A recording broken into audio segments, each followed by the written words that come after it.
नमस्कार दोस्तों, स्वागत है आपका एक बार फिर आज के मेरे इस वीडियो में। देखो दोस्तों, कल दो कंपनियों के निफ्टी की दो कंपनियों के रिजल्ट आए, डीवी लैब और कोल इंडिया। और इसी के रिगार्डिंग बहुत सारे कमेंट्स क्वेश्चंस मेरे पास आए कि सर कोल इंडिया ले या डीवी लैब ले। तो आज इस वीडियो में दोस्तों हम समझेंगे कि आखिर हमें किस स्टॉक के साथ जाना चाहिए। डीवी लैब को अपने पोर्टफोलियो की शोभा बढ़ाना चाहिए या कोल इंडिया के कुछ शेयर लेने चाहिए। तो चलिए समझते हैं सारा व्याख्यान, यानी कि मेरे क्या विचार है, मैं क्या नजरिया रखता हूं इन दोनों स्टॉक पे। तो देखो दोस्तों, अगर बात करें डीवी लैब्स की, तो कल डीवी लैब्स का स्टॉक गिरा और मेरे ख्याल से 8% से ऊपर ये स्टॉक गिरा। 300-400 पॉइंट, मेरे ख्याल से 300 पॉइंट के आसपास ये स्टॉक डीवी लैब्स का गिरा। रिजल्ट ने थोड़ा सा निराश किया, यानी कि 2000 करोड़ के आसपास की सेल्स पे कंपनी ने 500 करोड़ का प्रॉफिट जनरेट किया है। तो ऐसा नहीं है भाई कि प्रॉफिट कम, हालांकि कम हुआ है, लेकिन डीवी लैब्स जैसी कंपनियां दोस्तों कभी भी अपने सेल्स को बढ़ा सकती हैं, कभी भी कुछ भी नया इवेंट्स लेके आ सकती हैं, यानी कुछ भी नया आविष्कार कर सकती हैं, कोई भी नई दवाई एफडीए से मंजूरी मिल सकती है।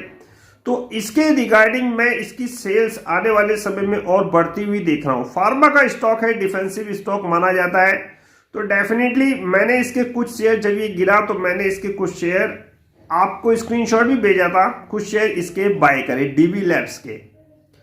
तो हैज ए फार्मा और हैज ए डिफेंसिव अगर आप देखना चाहें तो फिर आप डीवी लैब्स से, अच्छा गिरावट एक शानदार मौका है, आपको कुछ शेयर डीवी लैब्स के बाय करने चाहिए। 2000 करोड़ के आसपास की, मेरे ख्याल से 1800 करोड़ के आसपास की सेल है। रिजल्ट मैंने अपने टेलीग्राम चैनल पे लगा दिए, दोनों के, कोल इंडिया के भी और डीवी लैब्स के भी। 500 करोड़ का प्रॉफिट जनरेट किया है, कोई दिक्कत परेशानी वाली बात नहीं है, कोई आफत नहीं आ गई है।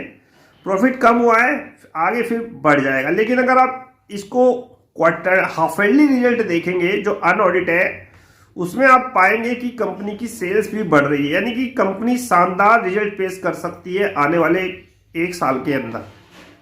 तो इस चीज को देखते हुए डीवी लैब्स के कुछ शेयर जरूर अपने पोर्टफोलियो का हिस्सा रखिए। फार्मा का शेयर है, डिफेंसिव शेयर कहलाते हैं।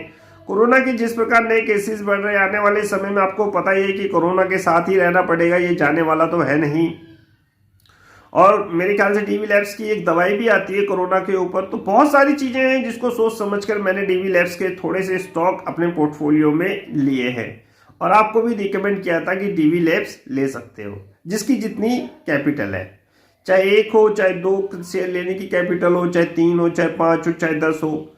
लेकिन गिरावट में थोड़े थोड़े एक्यूमुलेशन के द्वारा डीवी लैब्स के स्टॉक आपको जरूर लेने चाहिए। अभी ये 50% नीचे आया है अपने 52 वीक हाई से, तो डेफिनेटली एक अच्छी अपॉर्चुनिटी है डीवी लैब्स जैसे शेयर्स में एंट्री लेने की। ज्यादा नहीं, थोड़े से स्टॉक बाय करिए।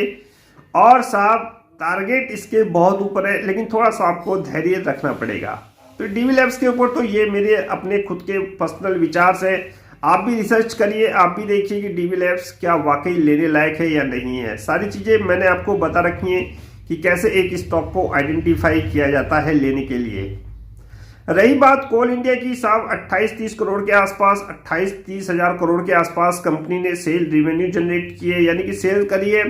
और साहब कंपनी ने 6000 करोड़ का मुनाफा कमाया है। कंपनी दोनों ही शानदार हैं, और डिविडेंड के मामले में कोल इंडिया से बढ़कर साहब कुछ नहीं है।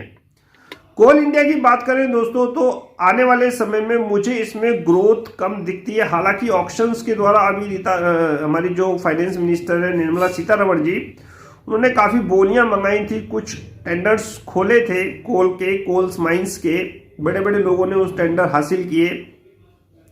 लेकिन मुझे ग्रोथ दिखती है फार्मा में ज्यादा, तो इसीलिए मैंने कोल इंडिया को नहीं लिया। हालांकि कोल इंडिया भी कोई बुरा शेयर नहीं है, 250 के आसपास इस समय चल रहा है। कंपनी ने शानदार नतीजे जो है वो पेश किए हैं, तो डेफिनेटली कोल इंडिया के स्टॉक भी आप अपने पोर्टफोलियो में रख सकते हैं। लेकिन रिन्यूएबल जिस प्रकार से बढ़ रहा है, यानी एनर्जी, जो एनर्जी का स्रोत हमारी सरकार तलाश रही है रिन्यूएबल के रूप में, चाहे वो विंड हो चाहे सोलर हो, तो कोल पे जो डिपेंडता है, यानी कि जो निर्भरता है, वो कम होती हुई मुझे नजर आ रही है। तो इन फ्यूचर, अभी हालांकि बहुत दूर है, लेकिन हाल फिलहाल के लिए अगर शॉर्ट टर्म के लिए आप कोल इंडिया लेना चाहते हैं तो ले सकते हैं। क्योंकि अभी हाल फिलहाल में एक मेरे ख्याल से स्टेटमेंट भी दिया था बहुत से बड़े बड़े दिग्गज ने कि शायद दोबारा से हमें कोल जो आधारित ताप विद्युत घर है, यानी कि कोयले से जो बिजली बनाते हैं, उनकी तरफ जाना पड़ेगा, क्योंकि रिन्यूएबल में अभी समय लग सकता है। ऐसा ही कुछ बयान निकल के आया था ऑस्ट्रेलिया की तरफ से भी। यानी कि कोल इंपॉर्टेंस कितना है तो आप अब अच्छी तरह जान गए होंगे, क्योंकि रिन्यूएबल में दोस्तों अभी थोड़ा सा समय लगेगा। लेकिन मैंने फार्मा को चुना है, फार्मा में ग्रोथ दिखाई देती है, इसलिए डीवी लैब लिया। लेकिन अगर आप कम रेट का स्टॉक देखना चाहते हो, अच्छा स्टॉक देखना चाहते हो जिसकी डिविडेंड यील्ड जो है वो अच्छी है, तो आप कोल इंडिया के साथ भी जा सकते हो। ये दोनों ही स्टॉक सुपर है, निफ्टी का हिस्सा है, एक डिफेंसिव है और दूसरा साहब आप जानते ही हैं कि कोल की कितनी उपयोगिता है। आने वाले समय में रिन्यूएबल को ध्यान में रखते हुए मैंने कोल इंडिया से थोड़े से हाथ खींचे हैं। इसके स्टॉक मैंने बाय नहीं किए हैं, ना ही आपको रिकमेंड किया है। लेकिन स्टॉक अच्छा है, स्टॉक में कोई कमी नहीं है। हाल फिलहाल में रिन्यूएबल इतनी जल्दी से पांव पसारने वाला नहीं है, उसे समय लगेगा।